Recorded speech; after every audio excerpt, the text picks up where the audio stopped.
বাংলাদেশ বলেন, সেই বাংলাদেশে সেই কিশোরগঞ্জ জেলায় এমন নেতার বক্তব্য শোনা যায়, তিনি সবার আগে বাংলাদেশ নয়, তিনি সবার আগে একটা পার্শ্ববর্তী রাষ্ট্রের প্রতিনিধিত্ব করার বক্তব্য দেন। এই বক্তব্য অব্যাহত রাখলে আলেম ওলামা সাধারণরা আপনাকে প্রতিরোধ করতে সিদ্ধান্ত গ্রহণ করবে। বক্তব্য বন্ধ করুন। আমি একজনকে বলছিলাম ওনার বক্তব্য বন্ধ করা উচিত, বলে যে না মাসুদ ভাই ওনার বক্তব্য চলতে দেওয়া উচিত। আমি বললাম কেন? বলছি উনি যত বক্তব্য দেবে ওই দল শেষ হওয়া তত ত্বরান্বিত হবে। আমি বললাম তাহলে ঠিক আছে, ওনার বক্তব্য চলুক, ওনার বক্তব্য চলুক, কিন্তু মনে রাখতে হবে এই বক্তব্য চলতে চলতে পদত্যাগ চাওয়ার আগে যেন আবার দেশ ত্যাগ করতে না হয়। আমার ভাই এবং বন্ধুগণ, এই দেশটা আমাদের সকলের, সবাই মিলে দেশটাকে করতে চাই। বাংলাদেশ জামাত ইসলামী মহাগ্রন্থ আল কোরআন সুন্নাহর আলোকে আল্লাহর জমিনে আল্লাহর দ্বীন কায়েমের লক্ষ্যে আল্লাহ রাসূল সাল্লাল্লাহু আলাইহি ওয়াসাল্লাম কোরআনের মাধ্যমে যেমন জাহিলি মদিনাকে সোনার মদিনা করেছিলেন, আমাদের বিগত 53 বছরে এই বাংলাদেশ অন্ধকারে নিমজ্জিত। এই বাংলাদেশের অর্থনীতিকে ধ্বংস করে দেওয়া হয়েছে, এই বাংলাদেশের সংস্কৃতি অপসংস্কৃতির ছায়াতলে ভাসিয়ে দেওয়া হয়েছে।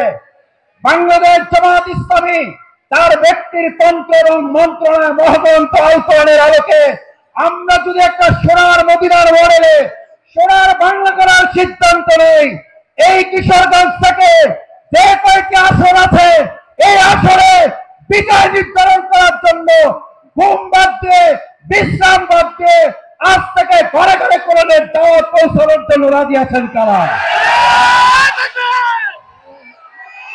রাজি আছেন ইনশাআল্লাহ?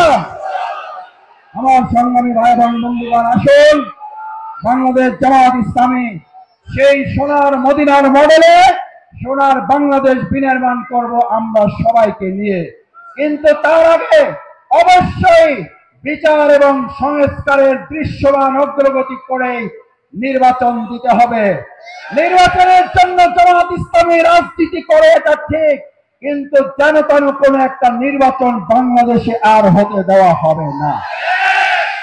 আমরা 2024 সালের 2 আগস্ট গুলির সামনে বুক পেতে দিয়েছিলাম, বুলেটের বিরুদ্ধে লড়াই করেছে।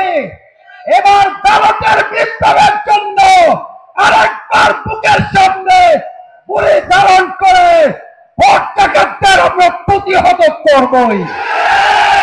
সেই আহ্বান জানিয়ে আমার কথা শেষ করছি।